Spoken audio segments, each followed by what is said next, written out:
The next topic is adipose tissue. Connective tissue में पहला हम लोगों ने एरियोलार कनेक्टिव टिश्यू देखा, उसके बाद ये adipose tissue. Adipose it means adipo means fat.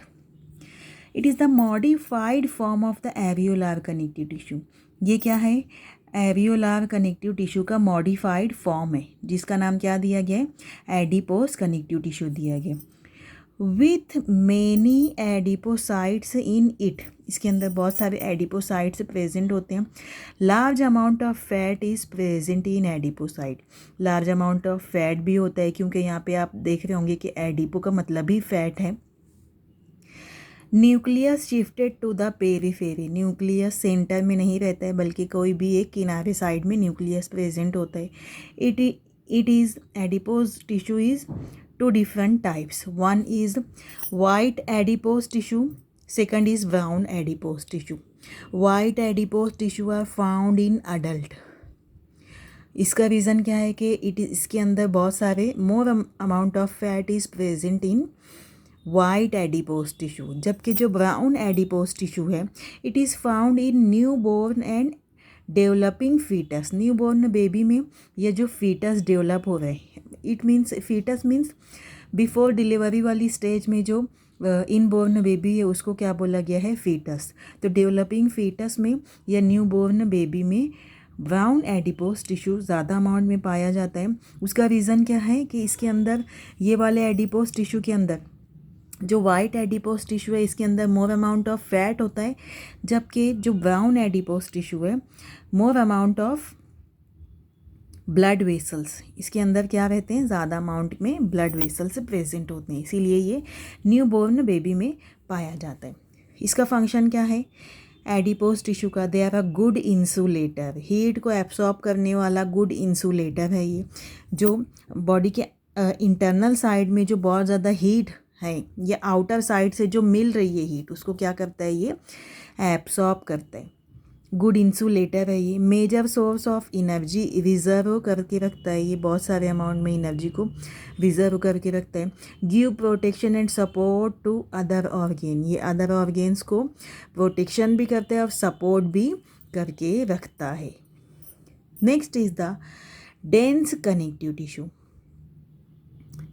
देखिए अभी हम लोगों ने जो पढ़ा था ये लूज कनेक्टिव टिश्यू था. लूज कनेक्टिव टिश्यू के अंदर एरियोलार कनेक्टिव टिश्यू और एडिपोज कनेक्टिव टिश्यू के बारे में पढ़ा था. एरियोलार कनेक्टिव टिश्यू में हम लोग 4 सेल के बारे में पढ़े थे, fibroblast, mast cell, macrophages and adipocyte. और जो दूसरे नंबर का है ये एडिपोज टिश्यू. एडिपोज टिश्यू में हम लोग दो अलग अलग टिश्यूज़ के बारे में पढ़े. एक वाइट एडिपोज टिश्यू जो अडल्ट में पाया जाता है, इसके अंदर मोर अमाउंट में फैट होता है.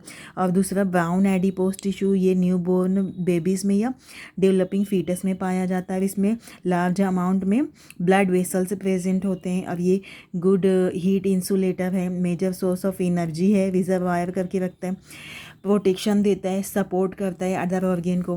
अब दूसरा पार्ट है इसका dense connective tissue. Dense connective tissue they arranged in parallel manner.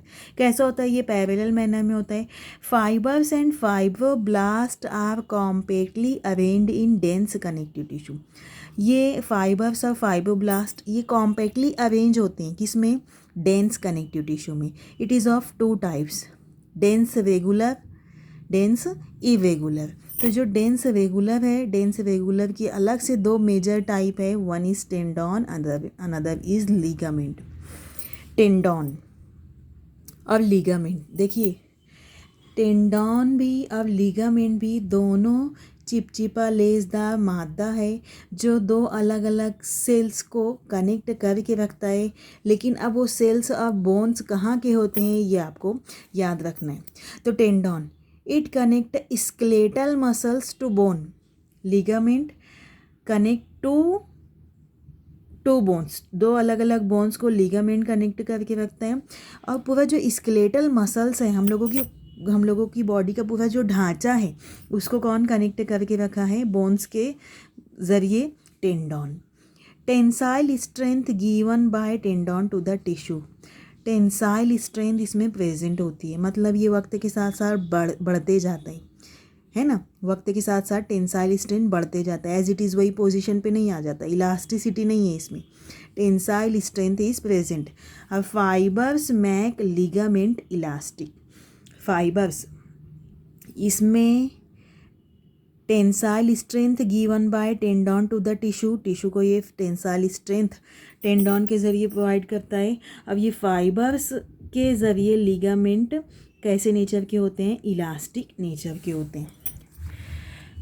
It contain bundle of white fibre, जो टेंडन है इसके अंदर बहुत सारे वाइट फाइबर्स होते हैं, contain bundle of white fibres, और इसमें इलास्टिक और yellow fibres arranged in regular pattern, regular pattern में इलास्टिक और येलो फाइबर्स प्रेजेंट होते हैं। एचेलिस टेंडन, हैमरस्ट्रिंग टेंडन, ये दो अलग अलग टाइप दी गई है इसमें। एग्जाम्पल के तौर पर इसमें प्रेजेंट एट जॉइंट, जॉइंट में प्रेजेंट होता है, प्रिवेंट डिसलोकेशन ऑफ बोन, और किसको प्रिवेंट करके रखता है, लिगामेंट, बोन डिसलोकेट ना हो पाए, अपनी जगह से हट ना जाए जब हम लोग मूवमेंट करें, तो डिसलोकेशन को ये प्रिवेंट करके रखता है। नेक्स्ट इज़ द, अच्छा इसको क्या बोलते हैं, अब ये क्या है, एचेलिस टेंडन, ये क्या है, तो Achilles tendon connect the calf muscles to heel bone, जो हम लोगों की हील बोन है ना, हील बोन में जो काफ मसल्स है उसको ये कनेक्ट करके रखते हैं, उसको ही एचेलिस टेंडन बोला जा रहा है। उसके बाद dense irregular tendon, in this tissue fibres and fibroblast are not arranged in orderly manner, इसमें पैरेलल मैनर में थे लेकिन इसमें कैसे हैं, पैरेलल मैनर में नहीं अरेंज है। It's found in dermis of skin, ये हम लोगों की स्किन के पार्ट में, एपिडर्मिस है, मेसोडर्मिस है, इंडोडर्मिस, वो पार्ट में ये डेंस इरेगुलर टिश्यूज पाए जाते हैं। Next is the supporting connective tissue, supporting connective tissue, presence of hard matrix, इसमें क्या होता है, साइटोप्लाज्म कैसा होता है, साइटोप्लाज्म कन्वर्ट हो चुका है, देखो मॉडिफाइड हो चुका है मैट्रिक्स में, अब ये इसमें कैसा मैट्रिक्स है, हार्ड मैट्रिक्स है। इससे पहले वाला हम लोग सेमी सॉलिड मैट्रिक्स पढ़े हैं, लेकिन यहाँ पे presence of hard matrix in supporting connective tissue. Classified into two types, दो अलग अलग टाइप में इसको क्लासीफाई किया गया है, कार्टिलेज है, दूसरा बोन है। बोन अभी हम लोग पढ़ेंगे, देखते हैं कार्टिलेज कैसा होता है। तो cartilage it is a tough flexible tissue forming the endoskeleton in many vertebrates, tough है ये, फ्लेक्सिबल नेचर का है, और बहुत सारे endoskeleton tissue forming the endoskeleton in many vertebrates, बहुत सारे वर्टिब्रेट्स में ये cartilage endoskeleton as a endoskeleton present होते हैं। Perichondrium is the white fibres sheath covering cartilage, cartilage के ऊपर एक झिल्ली होती है, एक फर्स्ट लेयर है उसकी, जैसे एग्जांपल हम लोग देखते हैं कि यहाँ पे ये हम लोगों का सेल है, सेल का जो पहला हिस्सा हम लोग पढ़े हैं कि ये प्लाज्मा मेम्ब्रेन है या सेल वॉल है, तो वैसे ही सबसे पहली लेयर है यहाँ पे, हम लोग इसकी फिगर अभी देखेंगे, समझेंगे उसमें फिगर में, तो ये पहली लेयर है, इसको ये पेरिकॉन्ड्रियम बोला गया है ना। अब यहाँ पे ये जो दिया गया है कि perichondrium is the white fibres sheath covering cartilage, cartilage को ये कवर किया हुआ है, पेरिकॉन्ड्रियम वाइट फाइबर्स की शीथ है। Blood vessels and nerve fibres are present, इसमें ब्लड वेसल्स भी है और नर्व फाइबर्स भी प्रेजेंट है। Chondrin is semi solid matrix, perichondrium पढ़े, अब यहाँ पे कॉन्ड्रियन इज सेमी सॉलिड ये कैसी है, सेमी सॉलिड मैट्रिक्स है। इनसाइड द पेरिकॉन्ड्रियम, पेरिकॉन्ड्रियम के अंदर पाई जाती है कॉन्ड्रियन, और ये सेमी सॉलिड मैट्रिक्स है।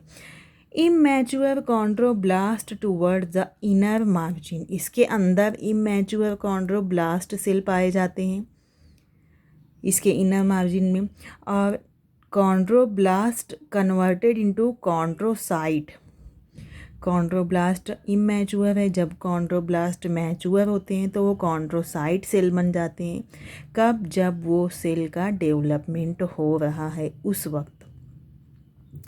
4 डिफरेंट टाइप्स है कार्टिलेज की, पहला है हाइलिन कार्टिलेज, तो ये हाइलिन कार्टिलेज कैसी है, ये पेरिकॉन्ड्रियम प्रेजेंट होता है इसके अंदर। Matrix is bluish, white colour की होती है मैट्रिक्स, जेल लाइक होती है। वेरी फाइन कोलेजन फाइबर्स इसमें प्रेजेंट होते हैं एंड कॉन्ट्रोसाइट्स आर प्रेजेंट, इसमें कॉन्ट्रोसाइट्स भी प्रेजेंट होते हैं। देखिए आप याद रखिए, कॉन्ट्रोब्लास्ट इमैच्योर सेल हैं, इनएक्टिव होते हैं ये, और जब ये मैच्योर होते हैं तो एक्टिव हो जाते हैं और ये कॉन्ट्रोसाइट्स कहलाते हैं ना। तो यहाँ पे क्या दिया गया, जो हाइलिन कार्टिलेज है वहाँ पे कॉन्ट्रोसाइट्स प्रेजेंट है। Elastic and compressible in nature, elastic nature है और कॉम्प्रेसिबल, मतलब जब तक जहाँ तक दबा सके इसको दबता जाता है, कॉम्प्रेस होते जाता है, वैसा नेचर है इसका।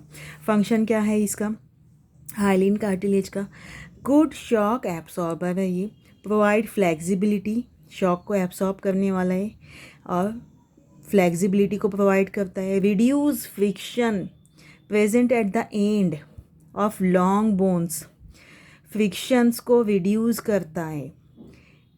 जो लॉन्ग बोन का फ्रिक्शन है, हम लोगों की जो लॉन्ग बोन है, तो लॉन्ग बोन कौन सी है, एक तो ये 4 आर्म की लॉन्ग बोन और एक ये हाइंड आर्म की लॉन्ग बोन है ना, तो इसके फ्रिक्शंस को रिड्यूस करता है। एपिग्लॉटिस में ये प्रेजेंट होता है, ट्रैकिया में, रिब्स में, लैरिंग्स में और हायोइड बोन में। एपिग्लॉटिस आवाज़ की पेटी जो जिसको बोला जाता है, उसके ऊपर की एक लेयर है, उसको एपिग्लॉटिस बोला जाता है। ट्रैकिया, हवा की नाली, रिब्स, पसली, लैरिंग्स। तो लैरिंग्स किसको बोलते हैं, ये larynx are also called as Adam's apple. तो देखो आप देखे होंगे कुछ जो मेल होते हैं यहाँ पे, ये जो गर्दन का हिस्सा होता है वहाँ पे ऐसे छोटा सा गांठ के जैसा निकला होता है, लैरिंग्स है ना। तो वही लैरिंग्स हैं, फीमेल में कम होता है ये और मेल में लार्ज होता है ये। और हायोइड बोन, जो हम लोगों की हायोइड बोन है, तो हायोइड बोन के बारे में अभी हम लोग आगे पढ़ेंगे। तो आप इतना याद रखिए कि जो हाइलिन कार्टिलेज होता है ये, इसमें क्या क्या प्रेजेंट है और इसका फंक्शन क्या है। नेक्स्ट वन इज द, दिखाई कैसी देती है ये हायोइड बोन। देखिए मैंने आपसे अभी कहा था कि इसमें पेरिकॉन्ड्रियम फर्स्ट लेयर प्रेजेंट होगी, कॉन्ड्रोब्लास्ट सेल्स प्रेजेंट होंगे जो इमैच्योर होंगे, इसमें न्यूक्लियस भी नहीं होगा। उसके बाद मैट्रिक्स प्रेजेंट होगी, ये कॉन्ड्रोब्लास्ट जब कन्वर्ट होते हैं इनएक्टिव से एक्टिव तो ये कॉन्ड्रोसाइट्स बन जाते हैं। अब यहाँ पे लैक्यूना प्रेजेंट है, मतलब बहुत सारी नालियाँ प्रेजेंट है। देखते हैं हम लोग, next is the elastic cartilage. Elastic cartilage, perichondrium present, matrix, perichondrium layer present होती है, मैट्रिक्स विथ इलास्टिक फाइबर्स में मैट्रिक्स प्रेजेंट होती है।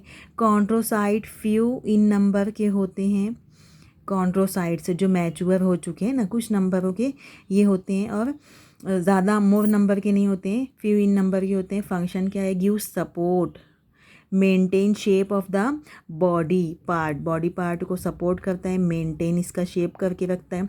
Found in earlobe, tip of the nose, जो कान का ये हिस्सा है ईयर लोब, यहाँ पे ये ईयर लोब को मेंटेन करेगा, नोज़ के टिप को मेंटेन करके रखेगा, सपोर्ट करके रखेगा। तो वो क्या है, हम लोगों का इलास्टिक कार्टिलेज है। तो आप देखिए कान, आप ऐसे मोड़ के देखिए, ये मुड़ जाता है कान, है ना। ये नाक को इधर उधर करके देखिए, यहाँ पे आप नोज़ की टिप को, ये भी नोज़ की टिप भी इधर उधर थोड़ा सा। Elasticity, it means elasticity is present. तो इलास्टिसिटी किसके ज़रिए प्रेजेंट है, because in this region elastic cartilage is present. तो कौन कौन सा, एक तो ईयर लोब, दूसरा tip of the nose.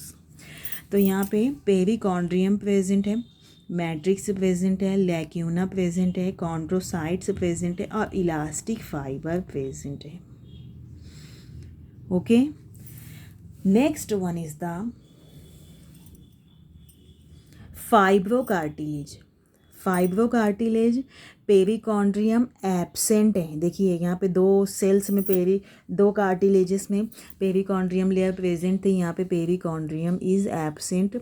Matrix with bundle of collagen fibre and few chondrocytes, जो मैट्रिक्स है, मैट्रिक्स में कोलेजन फाइबर्स का बंडल मौजूद है और कुछ अमाउंट में एक्टिव कॉन्ड्रोसाइट्स हैं स्कैटर्ड इन फाइबर्स फैले हुए हैं, मोस्ट रिजिड इन नेचर, इसका नेचर कैसा है, सॉरी मोस्ट रिजिड कार्टिलेज, ये कैसी है, रिजिडिटी इसमें प्रेजेंट है, कार्टिलेज कैसा है, ये रिजिडिटी वाला है। अब देखिए ये कहाँ पे है, मतलब रिजिडिटी किसको बोला जाता है, कुछ स्पेसिफिक उसमें ये मूवमेंट करती है और बाकी उसमें मूवमेंट नहीं करती है। तो देखिए इसमें इसका फंक्शन क्या है, function maintain position of vertebrae की पोजीशन को, हम लोगों की जो रीढ़ की हड्डी है उसकी पोजीशन को मेंटेन करके रखती है।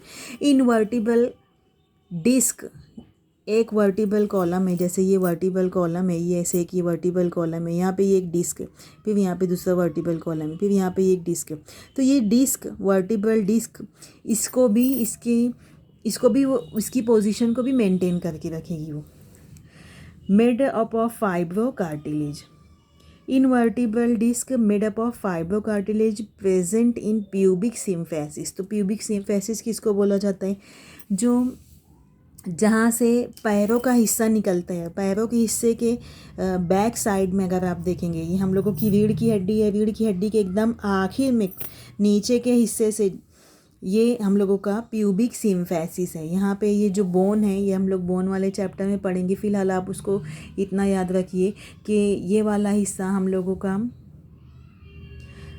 कौन सा कहलाता है, तो ये वाले हिस्से को बोला जाता है जो जहाँ से पैर निकलते हैं, पेक्टोरल गर्डल कहलाता है ये, जहाँ पेक्टोरल गर्डल के अंदर प्यूबिक सिम्फेसिस है, और जहाँ से दोनों हाथ का हिस्सा निकलता है बैक साइड में, उसको पेल्विक गर्डल बोला जाता है।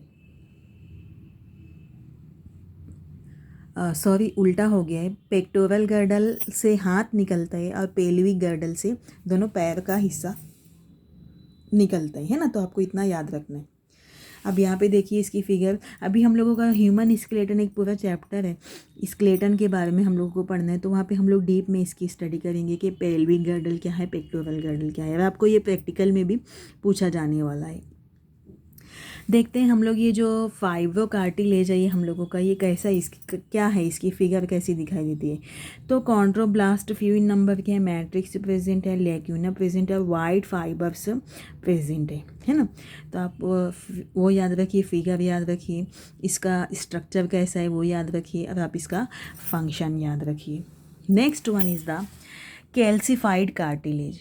कैल्सिफाइड कार्टिलेज रिजिडिटी इसमें प्रेजेंट होती है, rigid cartilage due to deposition of salt in the matrix, इसमें सॉल्ट का डिपोजिशन होते रहते हैं, जैसे कि हम लोगों की लॉन्ग बोन है, जैसे रिड्यूस, इसका फंक्शन दिया गया है, reduce flexibility of joint in old age, जैसे जैसे उम्र बढ़ती जाती है, जो हम लोगों का जॉइंट होता है इसमें फ्लेक्सिबिलिटी, जो मूवमेंट है इसकी कैसी हो जाती है, रिड्यूस हो जाती है। जैसे कि example head of long bone, तो उसका रीज़न क्या है कि लॉन्ग बोन्स का जो एंड होता है वो एंड पे सॉल्ट का डिपोजिशन होने लगता है, जिसकी वजह से इसके हेड में, हेड ऑफ लॉन्ग बोन में सॉल्ट का डिपोजिशन होने की वजह से, कब, आफ्टर 40 ईयर्स के बाद, जब जो जिसमें बोला जाता है कि आफ्टर 40 के बाद कोई भी बीमारी लग सकती है, तो उसमें एक ये भी डिसीज़ हो जाती है कि ओल्ड एज हुई, तो ओल्ड एज में हेड ऑफ लॉन्ग बोन में डिपोजिशन ऑफ सॉल्ट हो गया। तो ये किसके ज़रिए होता है, कौन सा कार्टिलेज है, तो कैल्सिफाइड कार्टिलेज है ना, आप ये याद रखिए।